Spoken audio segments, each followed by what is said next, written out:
بسم اللہ الرحمن الرحیم۔ ابھی پچھلے دنوں کی بات ہے، ایک کمنٹ آیا، اس کمنٹ میں ایک بات پوچھی گئی تھی، بڑی خطرناک بات پوچھنا یہ چاہتے تھے۔ ایک بھائی کہتے ہیں کہ یہ بتائیں کہ کیا ایک تسبیح سے زیادہ درود شریف پڑھنے سے رجعت ہو جاتی ہے؟ کہ ہمیں کسی نے کہا ہے کہ درود شریف پڑھو لیکن ایک تسبیح سے زیادہ نہ پڑھنا کہ کہیں تم رجعت میں مبتلا نہ ہو جاؤ۔ استغفر اللہ۔ پتہ ہے یہ معاملات کب ہوتے ہیں، یہ ڈسٹربنس کب ہوتی ہے، یہ ہم مس گائیڈ کب ہوتے ہیں؟ جب ہم ایسے لوگوں کو اپنا روحانی پیشوا مان لیتے ہیں کہ جن کا شریعت سے دور دور تک کوئی تعلق نہیں ہوتا۔ امام غزالی رحمۃ اللہ تعالی علیہ کی بات بڑی پسند آئی، بڑی اچھی لگی، پڑھ کر دل خوش ہو گیا۔ فرمایا کہ ہم تب تک کسی کو اپنا روحانی پیشوا نہیں بنائیں گے، کسی کو اپنا امام نہیں بنائیں گے، کسی کو اپنا شیخ نہیں بنائیں گے جب تک یہ نہیں دیکھ لیں گے کہ آیا کہ اس نے شریعت کا علم حاصل کیا ہے یا نہیں، اس نے دین کا علم حاصل کیا ہے یا نہیں۔ حدیث طیبہ میں آیا ہے کہ جس نے بغیر علم کے کوئی فتویٰ دیا تو زمین و آسمان کے فرشتے اس پر لعنت کرتے ہیں۔ بہت سارے ایسے لوگ، میں آپ کو تنبیہ کر رہا ہوں، خدا کا خوف کرو یار، وہ باتیں بیان نہ کرو کہ جن کا تعلق شریعت کے ساتھ نہیں ہے۔ کیا تم امت کو گمراہ کرنا چاہتے ہو؟ کیا تم ذکر و اذکار سے بہت دور ہو، عبادات سے بہت دور ہو، تم امت کو بھی ذکر و اذکار سے دور کرنا چاہتے ہو؟ کیا بروز قیامت ان سب کا گناہ تم اٹھا سکو گے؟ عجیب تماشا مچایا ہوا ہے۔ کوئی کہتا ہے جی زیادہ نمازیں نہ پڑھنا، زیادہ نوافل نہ پڑھنا، رجعت میں مبتلا ہو جاؤ گے۔ کوئی کہتا ہے زیادہ استغفار نہ پڑھو، رجعت میں مبتلا ہو جاؤ گے۔ کوئی کہتا ہے جی قرآن کریم کی مختلف صورتیں نہ پڑھو، حالانکہ احادیث طیبہ میں ان کے فضائل وارد ہوئے ہیں۔ وہ کہتے ہیں نہیں، قرآن پاک کی ڈیفرنٹ صورتیں نہ پڑھنا، رجعت میں مبتلا ہو جاؤ گے۔ اب تو حالات یہاں تک پہنچ گئے کہ لوگ پوچھتے ہیں کہ حضرت کیا حاجت کے نوافل پڑھنے سے بھی رجعت ہوتی ہے؟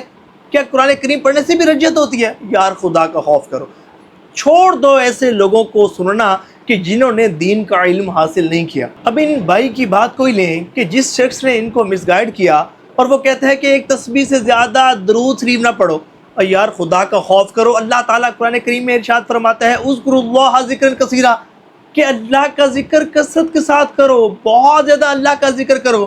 اور حدیث طیبہ میں آیا ہے کہ حضور نبی پاک علیہ السلام نے ارشاد فرمایا کہ کیا میں تمہیں ایک ایسا عمل نہ بتاؤں کہ جو اللہ تعالیٰ کے ہاں بہت زیادہ صاف ستھرا ہو، جو تمہارے درجات کو بلند کرنے والا ہو، اور اتنا بڑا عمل ہو کہ تمہارا رائے خدا میں سونا چاندی خیرات کرنے سے افضل ہو، اور اس سے بھی افضل ہو کہ تم میدان جنگ میں جاؤ یا دشمنوں کو مار دو یا شہید کر دیے جاؤ۔ تو عرض کی گئی یا رسول اللہ صلی اللہ علیہ وآلہ وسلم، ارشاد فرمائیے کون سا ایسا عمل ہے، اتنا بڑا عمل جس کے متعلق آپ نے ارشاد فرمایا اور اتنی زیادہ فضیلت اس کی بیان فرمائی؟ فرمایا کہ عمل یہ ہے کہ ہر وقت تمہاری زبان اللہ کے ذکر سے تر رہے۔ اللہ تعالیٰ نے کس لیے پیدا کیا؟ وَمَا خَلَقْتُ الْجِنَّ وَالْإِنسَ إِلَّا لِيَعْبُدُونَ، کہ ہم نے جنوں اور انسانوں کو اپنی عبادت کے لیے پیدا کیا، اور جب کیا ہی اپنی عبادت کے لیے پیدا ہے تو ہم تو ہر وقت ہر گھڑی اللہ کا ذکر کریں گے۔ اور یقین مانے بروز قیامت انسان کو سب سے زیادہ حسرت اس گھڑی پر ہوگی جو گھڑی بغیر اللہ کے ذکر کیے گزری ہوگی۔ جنت میں کوئی حسرت نہیں سوائے اس حسرت کے، جنتی بھی حسرت کریں گے کہ کاش وہ گھڑی کے دنیا میں جو گھڑی ہماری بغیر اللہ کے ذکر کے گزری، کاش کہ اس گھڑی کو اللہ کے ذکر میں گزارتے تاکہ اور زیادہ انعام و اکرامات کے مستحق ہوتے۔ ایک صحابی حضور نبی پاک علیہ السلام کی بارگاہ میں حاضر ہوتے ہیں، عرض کرتے ہیں یا رسول اللہ صلی اللہ علیہ وآلہ وسلم، یہ ارشاد فرمائیے کہ افضل عمل کون سا ہے؟ فرمایا کہ افضل عمل یہ ہے کہ مرتے دم تک تمہاری زبان اللہ کے ذکر سے تر رہے۔ بڑا ہی خوش بخت ہے وہ شخص، بڑا ہی خوش نصیب ہے وہ شخص کہ جس کی زبان پر ہمیشہ اللہ کا ذکر ہوتا ہے، اور اس سے بڑا خوش نصیب وہ شخص ہے کہ جس کی زبان پر اللہ کا بھی ذکر ہوتا ہے اور اس کے حبیب صلی اللہ علیہ وآلہ وسلم کا ذکر ہوتا ہے، یعنی کہ درود پاک کی کثرت کرتا ہے۔ وظیفہ درود و سلام اس کا محبوب وظیفہ ہے۔ یقین مانیے ہر بڑی سے بڑی پریشانی، مصیبت، ٹینشن، دکھ، درد، تکلیف، غم، ہر آفت اور مصیبت سے نجات حاصل کرنے کا بہترین وظیفہ درود پاک کا وظیفہ ہے۔ وہ وظیفہ کہ جس کو اتھینٹک مشکل کشا وظیفہ کہا جاتا ہے، جس کو حاجات برلانے کا وظیفہ کہا جاتا ہے، جس کی کثرت کرنے سے بیماریاں دور ہوتی ہیں، جس کی کثرت کرنے سے امراض دور ہوتے ہیں، جس کی کثرت کرنے والا اللہ کا برگزیدہ اور پسندیدہ بندہ بن جاتا ہے۔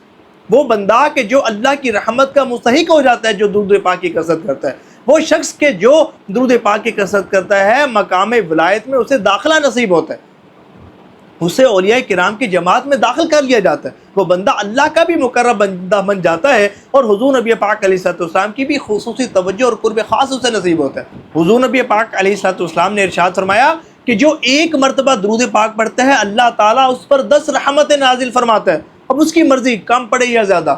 اللہ اکبر۔ اور وہ حدیث مبارکہ آپ نے سنی نا، ایک صحابی حضور کی بارگاہ میں حاضر ہوتے ہیں، عرض کرتے ہیں یا رسول اللہ صلی اللہ علیہ وآلہ وسلم اگر درود پاک کی کثرت کرنے کو اپنا وظیفہ بنا لوں تو کیسا رہے گا؟ فرمایا اگر تم ایسا کرو گے تو اللہ تبارک و تعالیٰ تمہارے دنیا اور آخرت کے تمام معاملات کے لیے کافی ہوگا اور تمہارے تمام گناہ معاف کر دیے جائیں گے۔ بڑا ہی خوش نصیب ہے وہ شخص کے جس کے نامہ اعمال میں الفاظ کم ہو اور درود پاک زیادہ ہو۔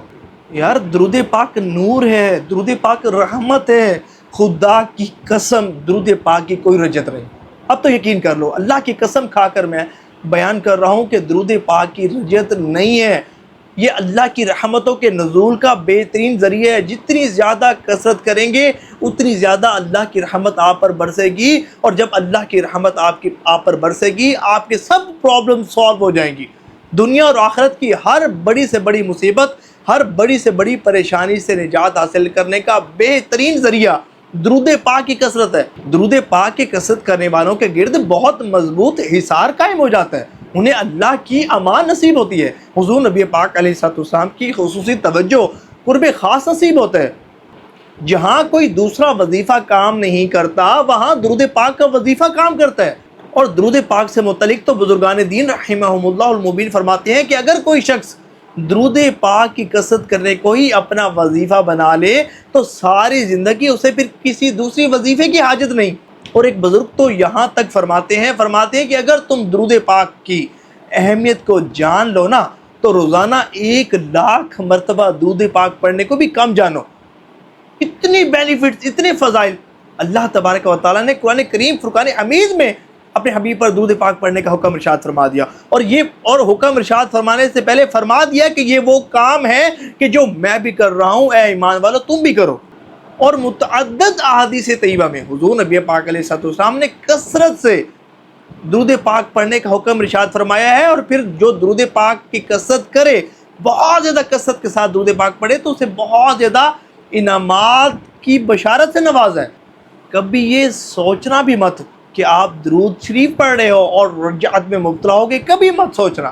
کوئی مجھ سے پوچھے نا کہ رجعت سے نکالنے والا بڑا وظیفہ کون سا ہے تو میں کہوں گا کہ وہ درود پاک کا وظیفہ ہے، کہ کیسی سخت رجعت بھی ہونا وہ درود شریف کی کثرت سے، درود شریف کے دم کیے ہوئے پانی سے، اور درود شفا لکھیں یا کوئی بھی درود پاک لکھ کر پانی میں ڈالیں، اس کا پانی پئیں، 41 دن یہ عمل کریں، اللہ تعالیٰ شفا عطا فرمائے۔ اگر کسی کو شک بھی ہونا کہ اپنے اوپر اسے رجت ہے اور وہ رجت میں مبتلا ہے، کوئی وظیفہ پڑھا اور صحیح طرح نہ پڑھ سکا، ناغہ ہو گیا، یا اس کے جو عملیات کے قواعد کے مطابق وہ اس وظیفے کو نہ پڑھ سکا، تو 41 دن 313 مرتبہ درود شفا پڑھے، پڑھ کر پانی پر دم کرے، درود شفا لکھ کر پانی کی بوتل میں ڈالے، سارا دن وہی پانی پیے، 41 دن یہ کام تو کر کے دیکھے کتنا اس کو فائدہ ہوتا ہے۔ تو خلاصہ کلام یہ نکلا کہ درود شریف کی کوئی رجت نہیں ہے۔ اگر رجت ہو جائے، آپ درود شریف پڑھ رہے ہیں، کثرت سے پڑھ رہے ہیں، ہزاروں کی تعداد میں پڑھ رہے ہیں، لاکھوں کروڑوں میں پڑھو آپ، اگر آپ کو رجت ہو جائے بروز قیامت میرا گریبان پکڑ لینا،